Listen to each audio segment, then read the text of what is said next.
After the Pentagon blew up a boat full of drug traffickers last week, J.D. Vance immediately celebrated the bombings on social media. He wrote, quote, "Killing cartel members who poison our fellow citizens is the highest and best use of our military." And then when someone suggested that the White House had committed a war crime, Vance replied simply, "I don't give a what you call it," which is a great response. As you can imagine, there were quite a few replies to J.D. Vance's post. The vast majority were positive. People are tired of seeing overdoses in their families and their communities. They recognize that foreign drug traffickers operating in international waters aren't entitled to any due process under our Constitution. But not everybody was thrilled with Vance's reply. In particular, a fellow member of the Republican Party, Senator Rand Paul of Kentucky, unloaded on J.D. Vance, and there's a specific portion of his reply that needs to be discussed at some length. Here's what Rand Paul wrote, quote, "J.D., don't give a Vance says killing people he accuses of a crime is the highest and best use of the military. Did he ever read To Kill a Mockingbird? Did he ever wonder what might happen if the accused were immediately executed without trial and representation? What a despicable and thoughtless sentiment it is to glorify killing someone without a trial." Now, if you had to classify this form of argument, you'd call it an appeal to authority, or an appeal to fiction, really. And this is when, to bolster your point, you cite some established expert or legal case or study or something like that. But in this case, instead of citing anything with any substance whatsoever, Rand Paul cites To Kill a Mockingbird. And he wonders whether J.D. Vance, the Vice President of the United States, has ever read the book. That's the kill shot in Rand Paul's foreign policy argument. Now, just in case you're one of the 10 people in the country who was not forced to read this book at some point in your life, I should make it clear that To Kill a Mockingbird is a work of fiction, and it's written at a child's reading level. Middle schoolers and high schoolers are the main audience, and even children, when they're ordered to read this book, which nobody ever would have read it if not for the fact that everyone is forced to read it, but even they generally understand that it was written by some random woman who invented a story in her head. It's not a documentary. It's not a textbook on constitutional law. It's certainly not a manual for how to approach drug cartels. It's a dumb story, and not an especially well-written one either. Now, it's true that for generations, To Kill a Mockingbird has always had the full backing of every establishment institution in the country. Every school and government relentlessly pushed the book on young people as soon as it was published in 1960. It won a Pulitzer within a year of its release. A group of librarians in Britain declared that To Kill a Mockingbird was just as important as the Bible. This book was force-fed on everyone, just like that U2 album that Apple installed on everybody's phone without their permission several years ago. That doesn't mean that the book is any good. And it certainly doesn't mean that the book is relevant to a foreign policy debate with J.D. Vance. And that's why, predictably, Rand Paul's post was mocked all over the internet. Even people who like and respect Rand Paul, as I do, by the way, joined in on the fun because it was just too hard to resist. For example, here's a post showing a scene from the movie 300 with the caption, quote, "Disgusting. Leonidas brutally executes Xerxes' emissaries without trial. Hasn't he read To Kill a Mockingbird?" And then there's this one for the Lord of the Rings fans. Quote, "Disgusting. Aragorn brutally executes the mouth of Sauron without trial. Has he read To Kill a Mockingbird?" And then one more. I mean, I think we basically get the idea. "Unbelievable. Odysseus cold-heartedly kills the suitors without trial for making sure they're or making sure they're not mentally ill. Has he read To Kill a Mockingbird?" And on and on and on. Put simply, not many people were convinced by Rand Paul's attempt at an appeal to authority. At the same time, there's an even more fundamental problem with Rand Paul's reasoning. The problem isn't simply that To Kill a Mockingbird is a work of fiction that was written for middle schoolers. I mean, by itself, that's pretty bad, obviously. But even if you accept that fact, there are some other issues here. In particular, To Kill a Mockingbird is a scam. I mean, although the story is fictional, it's based on lies. There are very relevant facts about the production of the novel and its aftermath that no one really talks about. And the reason that no one talks about these facts is that they undercut the propaganda that the book is intended to convey. And the book is propaganda, which is why they force feed it to kids. It is all part of the effort to teach kids in school that America is a racist country with a racist past and all these terrible things. And this is what you should feel guilty about. That is the only reason. It's not because the book is some great, novel, some great piece of art. It is purely for that reason and no reason other than that. You know, imagine if, say, someone as famous and widely read as George R.R. Martin released a new Game of Thrones book, and then collectively everyone just agreed to ignore it because it contradicted some political narrative from a previous book he wrote. It seems hard to imagine something like that happening. The sheer popularity of the author's existing books would make it seem impossible, in fact. But that's what's happened with To Kill a Mockingbird. And before we get into that, if you've never read the book, here's just a quick plot summary, which I pulled from Wikipedia for the most part because it's been 25 years since I was forced to read it. Or maybe longer. I don't even remember when exactly, but I do remember being given this infernal book. To Kill a Mockingbird takes place in Alabama during the Great Depression. A black man named Tom Robinson is accused of sexually assaulting a white woman. Atticus Finch is the white lawyer played by Gregory Peck in the movie, of course, who has to defend Tom Robinson. The whole town wants Tom to be lynched because, of course, all the white people in Alabama are racist with low IQs and no capacity to engage in any kind of independent thought whatsoever. We're led to believe that in the South, this is how pretty much everyone was and how every lynching worked and how justice worked in the South. But Atticus Finch, a man of great moral character, presents a defense. He points out, for example, that Tom Robinson's left arm had been caught in a cotton gin, leaving him with a severe physical disability. Specifically, his left arm was useless and also 12 inches shorter than his right arm. Atticus Finch, being the clever attorney that he is, used this fact to demonstrate that Tom couldn't possibly have beaten the girl since she was mostly hit on the right side of her face. Supposedly that makes some kind of sense, even though, there are ways of beating someone on the other side of the face from where your good hand is. But in any event, as the novel or Wikipedia summary continues, it emerges that the white girl had actually made sexual advances on the black man and that the white girl was beaten by her own father, meaning that there was no sexual assault of any kind committed by Tom Robinson. Yes, that's the twist. The white girl is the sexual aggressor against the black man. Bet you didn't see that coming unless you were a smart kid in school and you knew that, well, like every book that deals with race, if we're reading it in school, the white person is always going to be the villain. Every single one, every single book. So if you were a smart kid in school, you would have picked up on that. But they were certainly surprised back in the 1960s when they read this. But then, despite that fact, the jury still convicts Tom Robinson anyway, and that's how racist white people are, as we all know.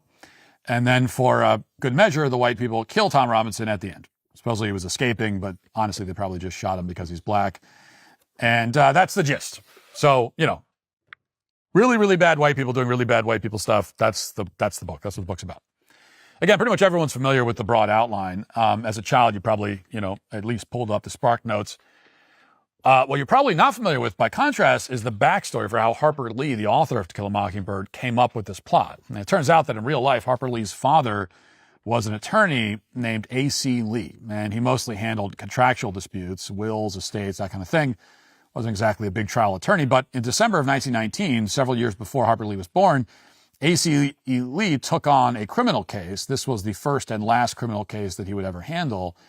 Here's a newspaper clipping describing the facts of the alleged crime. Quote, aged Confederate veteran is killed in Monroe County. 4 Negroes charged with murder of Bill Northrop. That's the headline. And the article begins, news reached here today of the murder of Billy Northrop, an elderly farmer and storekeeper living 6 miles from Lower Peachtree. Now, back in the early 20th century, it wasn't particularly uncommon for inexperienced white attorneys to take on cases like this. No one else really wanted to do it, so that's what A.C. Lee did, even though the facts were pretty dire from a legal perspective. The article continues, quote, what is thought to be bloodstains are visible on the overalls worn by Brown Ezel. Mr. Northrop had only one arm and it is believed he leaned down to get merchandise from under the counter. He was struck over the head and shoulders with a piece of scantling with such force as to fracture the skull and shoulder. This occurrence on Friday night. Over $150 is thought to have been stolen. $70 were recovered by one of the captured Negroes, and it is said that they had been spending money freely. So the elderly white store owner with only one functioning arm is beaten to death in his own store, and the police later found bloodstains on overalls worn by a black man named Brown Ezel, the father of Frank Ezel, who was also arrested for the murder. So if this is all sounding familiar, in To Kill a Mockingbird, the black suspect, Tom Robinson, only has one functioning arm. That's a key piece of evidence that's supposed to convince the audience that he's a really sympathetic and innocent figure in the case. But in real life, the black suspects brutally murdered a white guy who had only one functioning arm. So in other words, Harper Lee was inspired by true events, which, you might have heard about that in school, except she was inspired to completely invert these true events and make it so that the sympathetic person with one functioning arm wasn't the white victim who was murdered, but instead was the black suspect. It's a bit like writing a book based on the moon landing, except the entire mission control team at NASA is a bunch of DEI hires, which actually sounds familiar with some movies that have been made. But things get even worse for To Kill a Mockingbird when you realize that the younger suspect confessed his role in the murder just before he was hanged. So and that was back when they used to, hang criminals. So we're not exactly talking about a frame job here. This was not a case where Harper Lee's dad did anything heroic or impressive. He took on a criminal case for the first time in his life. He lost. His client confessed and was executed, and that's what actually happened in Alabama when Harper Lee's father decided to take on a criminal case involving black defendants. But of course, if Harper Lee had written that story, that actual story, she would not have won the Pulitzer. And no child would have been forced to read her book. In fact, they probably would have, burned her book and made it a hate crime to read it. I mean, the book would have been banned from schools, not made into mandated reading. Now, you probably didn't know any of this. It's not part of the mythology of the book that's taught to students in middle school. It's not part of the mythology of American history, of the South. Part of that mythology where every single white person in the South were a bunch of racist bigots and horrible people, and they were just killing black people randomly all the time.